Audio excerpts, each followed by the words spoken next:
सर्व मंगल मांगल्ये शिवे सर्वादि साधिके शरण्ये अंबिके गौरी नारायणी नमोस्तुते। ओम उमा महेश्वराय नमः। आप सब जानते हैं कि सावन का महीना भगवान शिव को समर्पित होता है और जिस प्रकार से सावन सोमवार को भगवान शिव की पूजा की जाती है, ठीक उसी प्रकार से सावन महीने में पड़ने वाले मंगलवार को मंगला गौरी का व्रत रखा जाता है और इस व्रत में महागौरा की पूजा की जाती है। माँ गौरा की पूजा का विशेष महत्व है। यदि सावन के मंगलवार को आप विधि विधान से पूजा करती हैं, व्रत रखती हैं, तो आपको अखंड सौभाग्य का वरदान मिलता है। लेकिन आपको इस बात का ध्यान रखना है कि अगर आपने मंगलवार का व्रत किया है तो आपको कथा पढ़नी अथवा सुननी अनिवार्य हो जाती है, क्योंकि बिना कथा के कोई भी व्रत पूरा नहीं होता है। तो आज की वीडियो में आप सुनेंगे मंगला गौरी व्रत की संपूर्ण कथा और साथ ही जानेंगे पूजा विधि के बारे में। तो चलिए सबसे पहले सुनते हैं मंगला गौरी व्रत कथा। पौराणिक कथा के अनुसार बहुत समय पहले की बात है, एक शहर में धनपाल नाम का एक व्यापारी रहा करता था।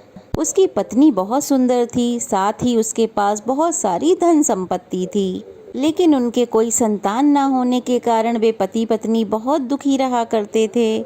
बहुत पूजा पाठ करने के बाद आखिरकार उनके घर में एक पुत्र का जन्म हुआ। पुत्र जन्म के साथ ही ज्योतिषियों ने कह दिया कि वह अल्पायु है और 16 वर्ष का होते ही सांप के काटने पर उसकी मृत्यु हो जाएगी। ज्योतिषों की बात सुनकर पति पत्नी बहुत दुखी हुए, लेकिन फिर उन्होंने इसे अपना भाग्य मान लिया। उन्होंने 16 वर्ष की आयु से पहले ही अपने बेटे का विवाह एक सुकन्या से कर दिया। उस कन्या की माता माँ मंगला गौरी का व्रत रखा करती थीं और उसने अपनी पुत्री को भी विवाह के बाद सुख शांति के लिए मंगला गौरी का व्रत रखने की सलाह दी थी। विवाह के बाद कन्या ने ससुराल आकर पूरे विधि विधान से माँ मंगला गौरी का व्रत किया, माँ गौरी की पूजा की, जिसके परिणाम स्वरूप उसे अखंड सौभाग्यवती का आशीर्वाद मिला और सेठ धर्मपाल के पुत्र की आयु भी बढ़ गई। उसे दीर्घायु होने का आशीर्वाद मिल गया। इस कारण से मंगला गौरी व्रत की मान्यता और भी बढ़ गई। मान्यता है कि तभी से मंगला गौरी व्रत रखा जाने लगा। इस व्रत के पुण्य प्रभाव से अखंड सौभाग्य की प्राप्ति होती है। संतानहीन को संतान की प्राप्ति होती है। अगर इस व्रत को कुंवारी कन्याएं रखती हैं तो उन्हें मनवांछित जीवन साथी की प्राप्ति होती है। जो भी महिला उपवास नहीं कर सकती तो वो केवल इस दिन पूजा तो कर ही सकती है।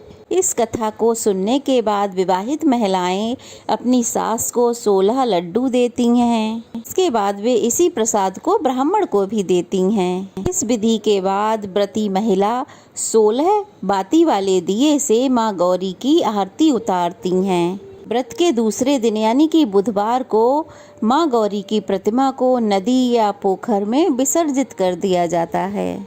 व्रत वाले दिन मिट्टी से आपको माँ की प्रतिमा बनानी चाहिए, जिसको अगले दिन विसर्जन कर दिया जाता है। अंत में हाथ जोड़कर अपने सभी अपराधों के लिए, भूल चूक के लिए माँ गौरी से क्षमा याचना करनी चाहिए। इस व्रत को परिवार की खुशी के लिए लगातार 5 वर्षों तक किया जाता है। इसलिए शास्त्रों के अनुसार, नियमों के अनुसार अगर कोई इस व्रत को करता है तो उसके वैवाहिक जीवन में खुशी आती है, पुत्र पौत्र आदि का सुख प्राप्त होता है और जीवन में सभी सुख सुविधाएं पूरी होती हैं और कोई भी बाधा मुसीबत नहीं आती है। अब जानिए कि किस प्रकार से व्रत रखना चाहिए, कैसे संकल्प लेना चाहिए और कौन कौन सी बातों का इस दिन ध्यान रखना चाहिए। तो सावन महीने में मंगलवार के दिन आपको सुबह ब्रह्म मुहूर्त में उठकर स्नान आदि से निर्वृत्त होकर साफ सुथरे धुले हुए वस्त्र धारण करने चाहिए। इसके बाद माँ गौरी की यानी कि माँ पार्वती की तस्वीर, चित्र या प्रतिमा ले लें। अगर ये कुछ नहीं है तो आप मिट्टी से माँ की एक प्रतिमा बना लें। अगर आप किसी तस्वीर या फोटो की पूजा कर रहे हैं तो उनका विसर्जन आप ना करें, उन्हीं की हर मंगलवार को पूजा करनी चाहिए।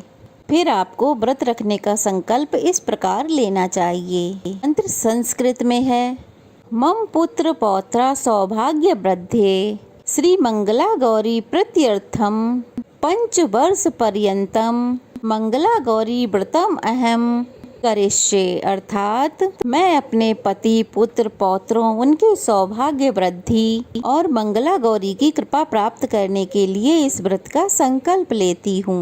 इस प्रकार संकल्प लेना है। उसके बाद एक चौकी पर सफेद या लाल रंग का वस्त्र बिछाकर उस प्रतिमा को स्थापित किया जाता है। फिर एक घी का दीपक जो कि आटे से बना होना चाहिए माँ के आगे जलाना चाहिए। दीपक इतना बड़ा होना चाहिए कि उसमें 16 बत्तियां लग सकें, क्योंकि आज के दिन 16 बत्तियों वाला ही दीपक जलाना चाहिए। फिर कुमकुम सिंदूर आदि माँ को अर्पित करें, लाल पुष्प माँ को अर्पित करें। उसके बाद माँ का 16 उपचार विधि से पूजन करें, यानी कि उनको 16 तरह की जो पूजन सामग्री है वो अर्पित करें।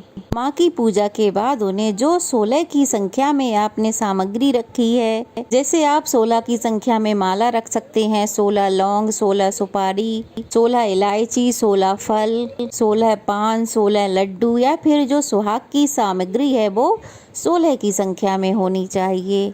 सभी सामग्री ना रख पाए तो 16 चूड़ियाँ रखें जो कि हरी या लाल होनी चाहिए, या फिर 16 तरह की मिठाई आप माँ को अर्पित कर सकते हैं, क्योंकि आज की जो पूजा है उसमें 16 की संख्या का खास महत्व होता है।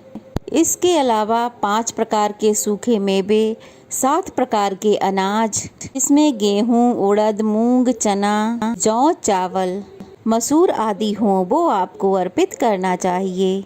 मसूर का पूजन बहुत सी पूजाओं में नहीं किया जाता है, तो आप मसूर की जगह किसी अन्य अनाज का भी प्रयोग कर सकते हैं। पूजा के बाद माता की आरती उतारें। व्रत में माता की कथा जरूर पढ़ें अथवा सुनें। जब आप कथा पढ़ या सुन रहे हो तो आपके हाथ खाली नहीं होने चाहिए। हाथों में थोड़े से पुष्प या चावल जरूर रख लें और कथा समाप्त होने के बाद वह माँ के चरणों में अर्पित कर दें। सबसे अंत में आरती की जाती है, उसके बाद भोग लगाया जाता है। इस व्रत में एक समय अन्न ग्रहण करके पूरे दिन माता पार्वती की पूजा की जाती है। शिव प्रिया माँ गौरी यानी माँ पार्वती जी को प्रसन्न करने वाला यह सरल व्रत करने वालों को अखंड सुहाग प्राप्ति का, सौभाग्य प्राप्ति का आशीर्वाद मिलता है। आज के दिन आप पूजा करते समय ओम उमा महेश्वराभ्याय नमः का जाप करें, या फिर ह्रीं मंगले गौरी विवाह बाधाम नाशय स्वाहा, या फिर गण गौरी शंकरार्धांगी यथा तुम शंकर प्रिया माँ कुरु कल्याणी कांत कांताम सुर दुर्लभाम, या फिर ओम शिवाय नमः, ओम उमाय नमः, ओम पार्वते नमः, ओम जगद्धात्रे नमः, ओम जगत प्रतिष्ठाय नमः, ओम शांति रूपेण नमः। इन मंत्रों में से किसी भी मंत्र का यथासंभव या फिर 108 बार जाप कर सकते हैं। आज के दिन व्रत में केवल मीठा फलाहार ही करना चाहिए, नमक का सेवन करने से बचना चाहिए। यह थी आज की वीडियो। अगर अच्छी लगी हो तो लाइक शेयर कीजिएगा, ज़्यादा से ज़्यादा कमेंट कीजिए, और अगर नए हैं तो प्लीज़ जल्दी से चैनल को सब्सक्राइब कर दीजिए और वीडियो को पूरा देखिए, बहुत सारा प्यार दीजिए। तो चलिए फिर मिलते हैं, तब तक के लिए जय महागौरी, जय मंगला गौरी। हम सब पर यूं ही अपनी कृपा बनाए रखें, सबका सुहाग हमेशा अमर रहे। जय माता दी।